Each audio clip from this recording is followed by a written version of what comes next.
Is today is very comparable, let's say, to where he is today, and one of the first in his families to be where he is today. So I'm gonna let come to that. You can stay in front of him. Yeah. Okay. And so let's give him a round of applause.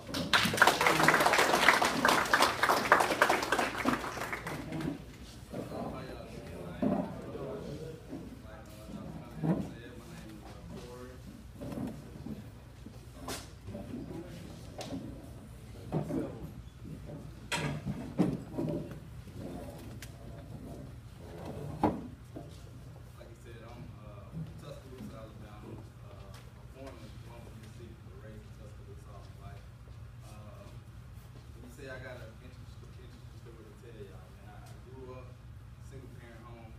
My mom raised me, 3 older brothers, and my little cousin. We call her my sister. My mom adopted her at a young age. So y'all just do the math. One parent, 5 kids in the house. My mom worked day and night trying to provide for all 5 of us.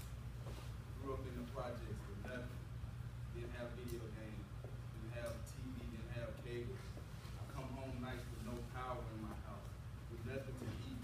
I'm sitting at home eating plain noodles, not even putting in the microwave, just hard noodles by themselves. Trying to survive off Vienna sausages and bread. I had nothing. And I'm here today by the grace of God. It's the only reason I'm able to stand here and talk to you guys. I played football, played basketball too in high school, played football, basketball, ran track, played soccer.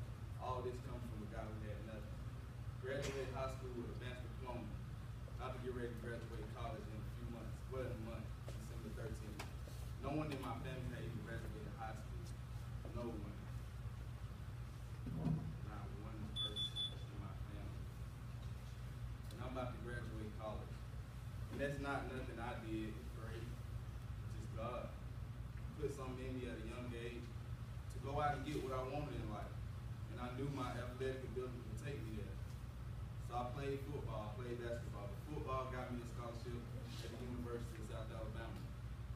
Played 5 years. My first 3 years, came in redshirt freshman starter. First 3 years of starter, making an impact on the team. My redshirt junior year, went back, caught a pass, tore my meniscus. From that moment on, never got a chance to play again. I was on the field, but I wasn't playing. I wasn't able to play at the level I knew I could.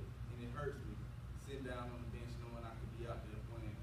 But God had other plans for my life. I always thought, man, maybe I could go to the NFL. Maybe if I go to the league, my mom won't have to struggle no more. My brothers won't have to sell dope no more. Maybe if I made it to the NFL, then my little nieces and nephews, they won't have no worries in the world. But I thought about it. Making it to the NFL don't change nothing. The struggle's still there. My brothers, they gonna sell dope, they gonna smoke dope regardless, because that's what they do, that's what they used to. That's what we grew up seeing, and that was our outlet. Guess how many times I smoked? 0. Never smoked. Just because you grow up in the projects and you grow up in the hood, that doesn't make you. It didn't make me. I always saw a way out. Either my sports was gonna take it, or my academics. Just because you don't play sports don't mean you can't get out the hood, or you can't go out and do things your parents do. Doesn't mean anything. Football, of course, it gave me a scholarship. It designed all this for me. But staying in my grades is what kept pushing me to do better. Like I say, I'm about to get ready to graduate college. Nobody in my family made it. Like how this guy, how the baby boy out of the family make it out from my brothers. I learned from experience. I saw them grow up doing things that I didn't even like. And they saved me from a lot of stuff growing up in the community. They'll go out, party, have fun, do stuff in the street. They'll tell me to go home. As a kid, I didn't understand. I was fighting. I was like, I want to be with my brothers. I want to hang out and kick it. But they saved me. And right now, I got so much respect for them and love for them because they sacrificed their life for me. My brothers raised me. My mom raised me by herself. Y'all sitting up here talking about dudes and stuff, and y'all got 2 parents. I had one, a mom, who's now on disability because she can't even work. So my mom survived off $700 a month. And that's nothing. I want more for my family, and that's why I'm here. That's why I went off to college and didn't stay home. That's why I told myself at a young age I'm leaving, and I'm not coming back until I'm finished, until I'm done getting my degree. The money's gonna come after that. The money means nothing. It comes and goes. But your education stays with you forever. You will never forget sitting in math class in high school, sitting in English class, the little small stuff you learn. You'll never forget it. You'll never forget the time you sitting in lunch with your boys. Man, that test was hard, man. I think I failed it, but I don't know. Maybe I did pass it. You'll never forget those small little moments. So cherish this time right here as you're growing up. You're young. You got a life ahead of you. Have fun with it. Enjoy yourself. And one thing I wanted to pass out to a few passes. Right there. This is my story. This is it. I got baptized December the 29th. So I'm thinking, yeah, got baptized. I'm going to go into this next level of Christ. I'm about to do some big things. God about to take me places. You want to know what happened next? January 29th, my brother died at the age of 24. 24 years old, he died in Tuscaloosa. Not too far from the street that we were raised up on. You want to know what happened? His best friend set him up. Brother, it was attempted robbery gone bad. He was getting some stuff from a guy. I won't go into details about the case, but he was picking up some stuff. He wasn't doing it for himself, it was for one of his friends who was in the car. He was working with this guy that grew up with us, knew my brother very well, and this guy set my brother up. As my brother tried to go back to the car, he seen two guys running from the back trying to rob him. He tried to run from him, got into his car, boom, shot go off. My brother is hit in his chest, bullet goes down to his stomach. And all this going on, and I leave in January. I get ready. I'm about to go back to school, finish this last semester. I'm getting ready to graduate. I'm about to get out of here. And so I'm like, just sitting at home, and my mom called me. I got these calls plenty of times. Your brother's been stabbed. Your brother's been shot. He's in the hospital. But this one was different. My mom called. She said, Josh is in the hospital. I'm like, Mom, is he okay? What's wrong? Sick? He good? He's been shot. And my heart beating fast and racing. And I'm like, it can't be happening right now. I got so much going on in my life with school, about to graduate, and my brother's been shot. And I say, is he gonna make it? She say, hopefully he will. So I'm like, okay, it's gonna be all right. But I got off the phone with her. I just fell on my knees crying, because I didn't know how this was gonna turn out. This may be the bullet that takes my brother's life. I didn't know. And I'm sitting 3.5 hours away, not even being able to be there with my family because I'm in school. So I talked to my roommate. I said, bro, I can't stay here. I can't be here right now knowing that my brother's been shot and he's in the hospital and we don't know what's gonna happen. So my roommate let me borrow his car and I go to Tuscaloosa. And the whole drive there, I'm praying, I'm asking God, just pull him through. I need to see my brother again. I need to have a moment with my brother where we sit and talk, we play and laugh and have fun. I need that for myself. I need to hear his voice again. So I get to the hospital after driving all the way by myself, just crying and listening to gospel music, trying to keep my spirit up. And I get to the hospital, I walk in there, I hug my mom, tell her I love her. I had a brother that was incarcerated at the time. He was in jail. He hearing the news in the jail that his brother has been shot. And of course he's going crazy. He don't even know what's going on with his brother because he's sitting in jail. Just think about what I was going through. I had one brother in the hospital that just got shot. I had one brother that's in the county jail that can't even get out to see what's going on with his brother. And me, in the middle of it all, just trying to graduate from college. And so I get there. I walk into the hospital, I hug my mom. And then I go to the back. She said, come back here. He's doing all right. He just got out of surgery. So I walk in the room. I look at my brother just laying there. Just laying there. Y'all forgive me if anything is emotional. He was just laying there. And I look at him. I say, bro, you okay? He's like, bro, I'm good. I say, you gonna pull through? He's like, I'm a fighter. I always pull through. You already know that's what we do. But as I looked at him, I had to turn away. Because something in me just couldn't let me look at my brother like that. Because he was my defense growing up. That's who helped me when I needed him. And now he needed me. His baby brother. Out of my brothers, he was right next to me. Both of us 24 for a little while. Then he would have turned 25 in March. So we was closest. We always roomed together. We always stayed together. It was me and him, my right-hand man. And so I'm looking at him, and I just walk away, and I shed tears, and I just start crying. And my mom said, come on, you got to stand strong. You can't see it like that.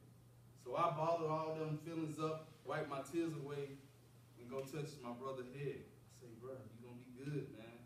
You're going to come back. We're going to be right back out here, man, just living.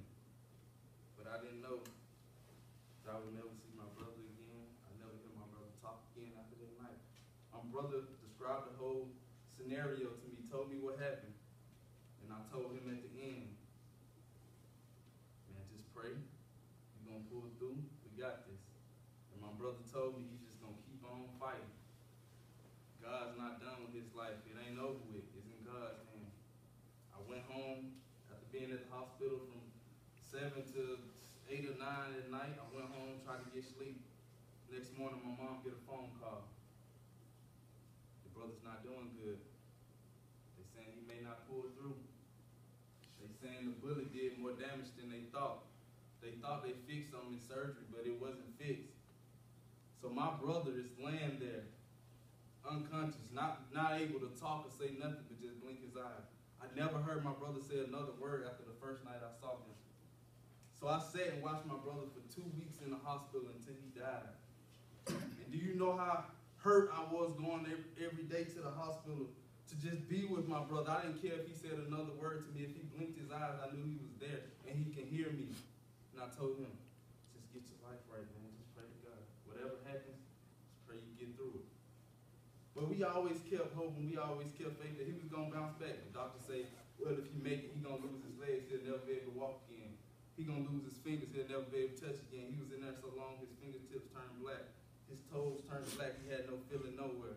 My brother was on life support. He was getting fed through a tube. He was breathing off a respirator. He wasn't even there. And all we can say is, he got faith that God going to work it out somehow. And my brother eventually died. I went home one night to go get some stuff ready. Doctors told us, hey, just prepare for the worst. We think he's not going to make it another day. And so it made it through the day, and we got towards that night. And so we went to go get clothes to come back to the hospital. We was going to stay the night. And as I got out the car, I just felt something. It didn't feel right. And as I got to the elevator, I got ready to step off. I sensed it in the room. And my little cousin told me, gone. Gone. And from that moment, I knew I'd never see my brother again. And it hurts me that a boy, 18 years old, took my brother's life over some money and over some weed. That doesn't mean nothing. Nothing. You spend money every day. Weed, they smoke it. It's gone. That means nothing. But I lost a brother over that. Dead. And now 4 families are hurt. 3 people that did this to my brother, they go to jail for the rest of their life. You got my family, a mother who's bearing a son, who has 2 little girls in this world that got to grow up without a dad. 2 little girls, one 9 and one 4, will never see their dad again. The 9-year-old kind of understand her dad's in heaven, he's in a better place. But the 4-year-old, every time I talk to her, she's so smart. She said, where's my dad? My dad gonna come out of the hospital? It was bad weather at the time. The weather still got my dad stuck at the hospital because she don't understand. And I sit and tell her, your dad is not gone, he's in your heart. He's still here with us. But she'll never be able to see her dad again. 4-year-old. See, the life you live right now, man, it's about decisions, man. You got to make better decisions with the things you do and be grateful for the life that you have. No one expected my brother to die at the age of 24. He was just starting to live. And so many people came out for support and love, and it was there for us. That's the only reason we was able to make it through. And so my brother died. And I have a birthday around the same time. I have a birthday the day before I buried my brother. So how celebrate birth when death is right around the corner. It's there. And I'm stuck with it because I got to go view my brother's body on my birthday. Sit and look at my brother gone on my birthday. And it just hurts. We said that we had the funeral and everybody was there, but when it was all said and done, it was just my small family that was left together. My two older brothers, my little cousin, my niece and nephew. And that's all we had, and that's all we ever had. It's each other. And at that time, my family became tighter because we all missed my brother. And he represented so much and did so much work for the family. He started working at the age of 16 because that's when he had his first born. He knew that he was bringing a baby in this world, that it wasn't just gonna happen for him. So he worked, he grinded. And he eventually just went into what we knew as a culture, as growing up, as kids from the project. We knew that the people that sold dope, they had the money, they had the flashy cars, they had everything, the clothes. But that wasn't our lifestyle because we grew up in the church. But we knew that was gonna help us maintain. And you look at me now, oh, he got on a nice suit. I come from nothing. I tell you nothing. I had coaches that paved the way for me. I had $0 in my pocket with nothing to eat. I got so used to not being able to eat. Now when I eat now, I can't hold that much food in my body because my body got used to just surviving off the little amount of food, a cracker, some vine sausages. And I got used to that. And so now I see steaks and stuff and I can't even hold it in my body. And it's funny to me, I laugh at it. They say, Corey, you like a little baby. I say, well, hey, I save money. But man, it's about just grinding, man. I came back after the funeral, stayed with my family for a little while, but then 2 weeks later, I was like, everybody asking me, what you gonna do? You gonna go back and finish school? You gonna graduate? I'm like, man, I'm done with school. I quit. I ain't going back. What I'm going back for? I got family that need me. I don't think I can go back and finish. I think I just need to stay here and be with my mom. And my mom and everybody around me say, nah, you gotta go back and finish. You gotta finish the job that you and your brother started back in 2009. And I said that as my brother passed, I promised, I said, I'm gonna finish it. I'm gonna finish this no matter what I go through right now, I'm gonna finish it. I don't know when and I don't know how, but I'm gonna finish it. And so in 2 weeks, I went back to school. And you know, for the first 2 weeks when school started, I cried every night. I skipped class because I couldn't go. It was eating me away that my brother's gone, and every night I cried myself to sleep asking God why. I didn't understand why my brother had to die. But God had a plan. He knew that if my brother passed, it would bring someone closer to him. And they'll understand that life is too short for you to play around. It doesn't matter what age you are. You're only here temporarily. When God calls you home, it's time to go. So while you're here, fulfill his will. Do his will. And this is his will. Talking to you. Hopefully somebody's eyes will open up.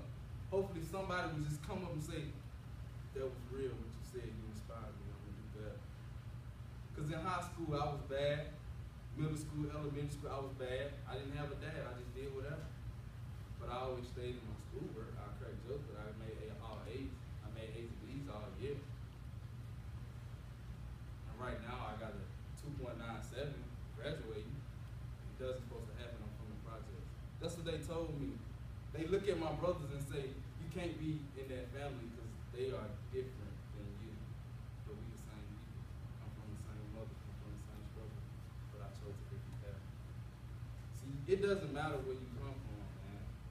You can come from 2 parents and end up in the dope book. You can come from 0 parents or a foster home to be the president. It doesn't matter. It's about you. You gotta have that drive inside yourself to push you to keep going, no matter what happens in your life. Cause see, when my brother died, I could have easily stopped and had an excuse. Well, that's my way out. He died, I can't finish. But I kept going. I kept fighting. And after a spring semester, I had a 3.3. I get kicked out of my program 1 semester away from graduating because I didn't meet requirements. With a 3.3 GPA for the semester, I still get kicked out. And so, as I get ready to finish, I have another door slammed in my face, and I'm like, God, why? I didn't understand. He got another plan for me to still still had work to be done in Mobile that I didn't even know. I didn't see it. All I saw was the teacher telling me, no, I can't help you. And I told him to his face, I'm done, I quit, I'm going home. I packed my car, got ready to go to Tuscaloosa, and my advisor called me and said, Corey, we got a scholarship for you. Stay this summer, retake a class, get an A in it, and you can be out of here in the fall. And I said, are you sure? Because I don't know if I can be able to do this again after everything I've been through, doors slamming in my face, and I just keep on trying to push through, and I keep trying. I'm like, how? I don't see myself making an A in the class. But I went out on a limb, stepped out on faith, took the class, got an A in it. Fall through adversity. That's what you got to do. That's what life is. You can't just give up when you get hit. In football, when I got hit, I couldn't just lay down, wait 3 plays, and pass, didn't get back in the game. I had to keep going. So you learn a lot about your life, and all y'all probably done been through some stuff in y'all life. But y'all can sit and talk about it. Everybody has a story to tell, and this is my story.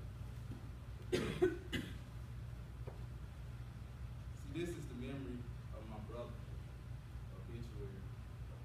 At the age of 24 years old, dead and gone, over nothing. Over nothing. And what he taught me in life, I go by every day. He taught me how to grind. He taught me how to hustle. He taught me how to make something out of nothing. That's what we had growing up. Nothing was given to us. We just had to go out and get it. But I took what he was doing, I took it and applied to something else. Instead of grinding in the street, I was grinding in my books. Instead of going out hustling, trying to make money, I was hustling on the field. I switched it up, but I was going by the same plan he was going by. But see, you got to think about it. You got to be smart. Ain't nothing wrong with hustling. It's all right to be a hustler. Just being a hustler don't mean you got to be a dope boy. You can hustle and sell them pancake tickets. You can hustle all day and do that. That's a hustle. That's grinding. You can sell dope. You can sell raffle tickets. You can do fundraising. You can raise hell. But you have to be a man, and you have to be accountable for your actions. And I'm just glad I was able to just say something to you guys. Because I've been on Dr. Cunningham about it. I was like, let me speak to the boys. And I was nervous as crap before I came in. I ain't never spoke to nobody like this. This is my first time. But I knew God gonna let me say the right thing. He gonna let his words come out. This ain't even me talking, it's him. So you gotta understand that, man. Your life, you have a purpose and you have a plan. And everyone in here have a destiny. At the end of the day, God got to finally say so over your life. Follow his plan, you good, my boy. You straight. I would have quit a long time ago if I would have just still been living. Because as you live, your human nature tell you to quit, give up. Life is too hard. You got people killing themselves, people killing each other because they don't understand life. They don't know the God that I serve that'll provide for you no matter what you're going through. He'll be there. When I was dead broke living in the project, he was there. He was there. And he knew that my story would change a life. And my story would make an impact. And I got brothers right now, they're still in the street, still hustling, trying to make it. And it's me in the middle, still trying to provide for my mom. Still trying to be an example for my nieces and nephews. Because they look up to me more than they even look up to their own dad. Because they see me going to school, getting an education. They see me coming back doing stuff with them. And they say, I want to be like my uncle when I grow up. Nah, you can be better than your uncle. You can be better than your mom and dad. You don't have to be that. You don't have to be whatever the people tell you to be. You grew up in the hood, you ain't gonna be nobody. You're gonna be a deadbeat drunk just like your dad. It don't mean nothing. That's his life. You got your own, man. So again, man, I tell y'all, always put God first. Accept whatever God has given you in your ability. And just pray. Life is short. Make an impact, make a difference. Foundation is set right here. You don't know how many kids look up to y'all. How many people that's gonna be at y'all interest meeting or whatever to be a part of this. Because they see like y'all are. They don't understand that. They just see y'all at the parties having fun. But y'all have the power to change lives in this group right here. Because they're looking up to y'all. They saying, I want to be like such and such the president. I want to be like such and such in front of the line strolling all the time. I want to be like him. But y'all got the power to go talk to those kids and represent Capital League well. Because I'm going to tell you what I represent. I represent Tuscaloosa, Alabama.